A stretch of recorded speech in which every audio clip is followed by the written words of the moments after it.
Hello दोस्तों, आज हम लोग क्लास 10th के संस्कृत का मॉडल सेट नंबर 2 देखेंगे। 2 का ऑब्जेक्टिव क्वेश्चन देखेंगे। मॉडल सेट नंबर कितना 2 का ऑब्जेक्टिव क्वेश्चन देखेंगे जो एग्जाम के लिए काफ़ी महत्वपूर्ण है। इस मॉडल सेट से कम एग्जाम में 5 क्वेश्चन पूछे जाएंगे, इसलिए आप लोग वीडियो को शुरू से लेकर लास्ट तक जरूर देखिएगा। चलिए, अभी तक आप लोग मॉडल सेट 1 नहीं देखे हैं तो 1 को भी देख लीजिएगा, क्योंकि उससे भी एग्जाम में 4 या 5 क्वेश्चन पूछे जाएंगे। चलिए देर न करते शुरू करते हैं।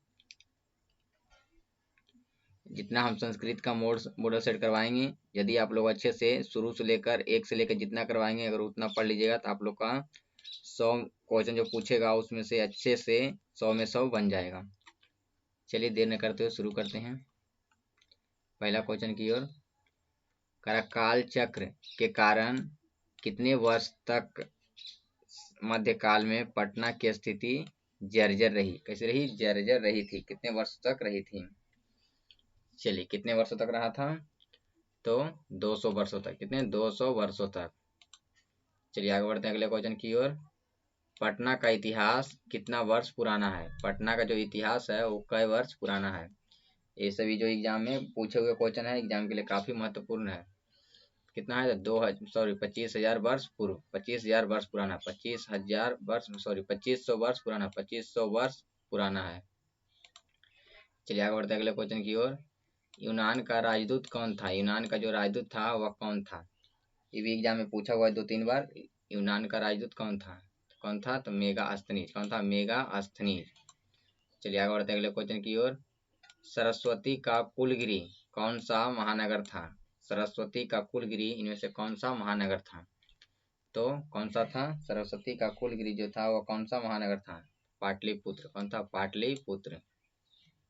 चलिए आगे बढ़ते हैं अगले क्वेश्चन की ओर।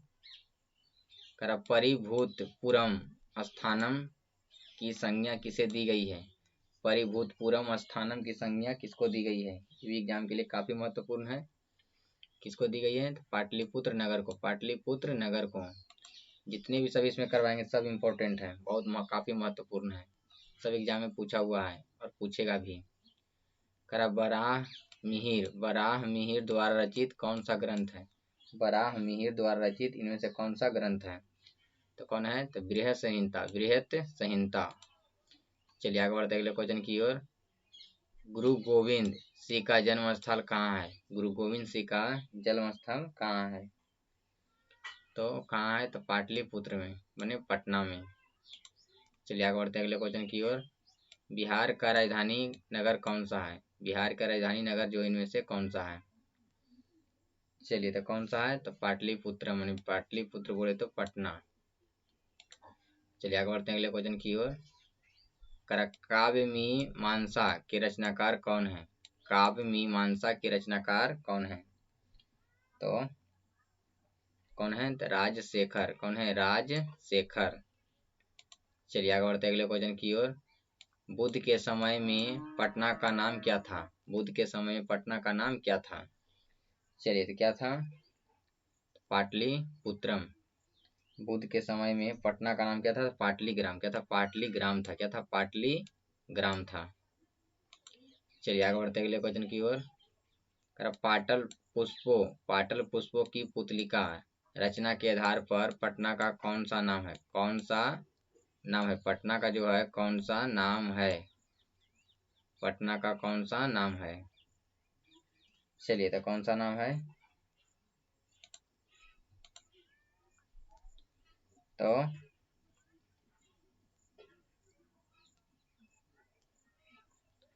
पाटलिपुत्र। क्या है? पाटलिपुत्र। चलिए आगे बढ़ते अगले क्वेश्चन की ओर। मेगास्थनीज पटना किसके समय में आया था? मेगास्थनीज जो था वो पटना जो है किसके समय में आया था? तो किसके समय में आया था? चंद्रगुप्त मौर्य के समय में। चंद्रगुप्त मौर्य के समय में। चलिए आगे बढ़ते अगले क्वेश्चन की ओर। पटना में कौमुदी महोत्सव मनाया जाता था, मैंने कब मनाया जाता था? पटना में कौमुदी महोत्सव कब मनाया जाता था? तो गुप्त वंश काल में। गुप्त वंश काल में। चलिए आगे बढ़ते हैं अगले क्वेश्चन की ओर। पाटलिपुत्र पटना के नाम से कब से प्रसिद्ध हुआ? पाटलिपुत्र जो था वह पटना के नाम से कब से प्रसिद्ध होने लगा? चलिए, तो कब से होने लगा था? मध्यकाल से। कब से? मध्यकाल से। चलिए आगे बढ़ते अगले क्वेश्चन की ओर। कुटनिम्नताख्य काव्य के कवि कौन सा है? कुटनिम्नताख्य काव्य के कवि कौन सा है? इनमें से कवि जो है कौन सा है? तो कुटनिम्नताख्य काव्य के कवि कौन है? तो कौन है? तो दामोदर गुप्त। कहाँ है? दामोदर गुप्त। चलिए आगे बढ़ते अगले क्वेश्चन की ओर। राजशेखर की कौन सी रचना है? राजशेखर की रचना कौन सी है? इनमें से कौन सा राजशेखर की रचना है? तो कौन सा है? काव्यमीमांसा। काव्यमीमांसा। चलिए आगे बढ़ते हैं अगले क्वेश्चन की ओर। कुमोदी महोत्सव किस ऋतु में मनाया जाता है? कुमोदी महोत्सव जो होता है वो किस ऋतु में मनाया जाता है? तो शरद ऋतु में। कौन ऋतु में? शरद ऋतु में। चलिए आगे बढ़ते हैं अगले क्वेश्चन की ओर। पटना नगर की पालिका देवी कौन है? पटना नगर की पालिका देवी कौन है? तो कौन है? पट्टन देवी। कौन है? पट्टन देवी। चलिए आगे बढ़ते हैं अगले क्वेश्चन की ओर। पाटलिपुत्र किस नदी के किनारे स्थित है? पाटलिपुत्र जो है अर्थात पटना जो है किस नदी के किनारे स्थित है? कौन नदी है? तो गंगा नदी। कौन नदी? गंगा नदी। चलिए आगे बढ़ते हैं अगले क्वेश्चन की ओर। पटना शब्द से उत्पत्ति हुई है। पटना शब्द जो है किस शब्द से उत्पत्ति हुई है? तो पत्तन से। किसे हुआ? पत्तन से। इसमें देखिए ऑप्शन छूट गया पतन। इसको सुधार दे रहे हैं। इसमें क्या लिखिएगा? पत्तन। क्या लिखिएगा? न। किससे हुई है? पत्तन से। चलिए आगे बढ़ते हैं अगले क्वेश्चन की ओर। पाटलिपुत्र का नामांतर क्या है? पाटलिपुत्र का जो है नामांतर क्या है? तो क्या है? तो कुसुमपुर। क्या है? कुसुमपुर। चलिए आगे बढ़ते अगले क्वेश्चन की ओर। पाटलिपुत्र किस राज्य की राजधानी है? पाटलिपुत्र जो है वो कौन सी राज्य की राजधानी है? तो किसका है? तो बिहार का। किसका है? बिहार का। चलिए आगे बढ़ते अगले क्वेश्चन की ओर। गांधी सेतु पुल कहाँ अवस्थित है? गांधी सेतु पुल जो है वह कहाँ स्थित है? कहाँ स्थित है? तो पाटलिपुत्र में। एशिया का सबसे बड़ा पुल है। एशिया का सबसे लंबा पुल है। कौन सी? एशिया का सबसे बड़ा सेतु पुल है। कौन है? गांधी सेतु, जो कि पटना में है। आगे बढ़ते हैं अगले क्वेश्चन की ओर। गोलघर कहाँ स्थित है? गोलघर जो है कहाँ स्थित है? तो कहाँ है? पटना में। कहाँ है? पटना में। चलिए आगे बढ़ते हैं अगले क्वेश्चन की ओर। पटना के किस दिशा में गंगा नदी प्रवाहित होती है? पटना के किस दिशा में गंगा नदी बहती है? पटना जो है उसके कौन सा दिशा में गंगा नदी बहती है? कौन सा दिशा में? तो उत्तर दिशा में। पटना कौन दिशा में? उत्तर दिशा में गंगा नदी बहती है। चलिए आगे बढ़ते हैं अगले क्वेश्चन की ओर। किस काल में पटना का नाम पाटलीग्राम था? किस काल में पटना का नाम जो था क्या था? पाटलीग्राम था। किस काल में? तो बुद्ध काल में। बुद्ध काल में। चलिए आगे बढ़ते हैं अगले क्वेश्चन की ओर। महावीर मंदिर कहाँ स्थित है? महावीर मंदिर जो है वह कहाँ स्थित है? कहाँ स्थित है? तो कहाँ है? पटना में। चलिए आगे बढ़ते हैं अगले क्वेश्चन की ओर। पाटलिपुत्र किस वंश का संस्थापक था? पाटलिपुत्र में किस वंश का संस्थापक था? पाटलिपुत्र में किस महापुरुष का? पाटलिपुत्र चंद्रगुप्त किस वंश का संस्थापक है? चंद्रगुप्त। यहाँ पाटलिपुत्र लिखा गया, चंद्रगुप्त होगा। चंद्रगुप्त जो है किस वंश का?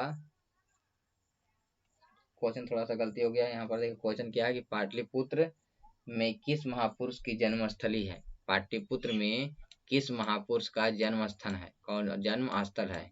फिर से समझिए। पाटलिपुत्र में किस महापुरुष का जन्म स्थल बने? किनका? कौन सा ऐसे महापुरुष है जिनका स्थल जो है पटना में हुआ था, पाटलिपुत्र में हुआ था? तो कौन किनका हुआ था? तो गुरु गोविंद सिंह का। गुरु गोविंद सिंह का। समझ आ गया होगा। आगे बढ़ते हैं। चंद्रगुप्त किस वंश का संस्थापक था? चंद्रगुप्त जो है वह किस वंश का संस्थापक था? किसका था? तो मौर्य वंश का। किसका? मौर्य वंश का।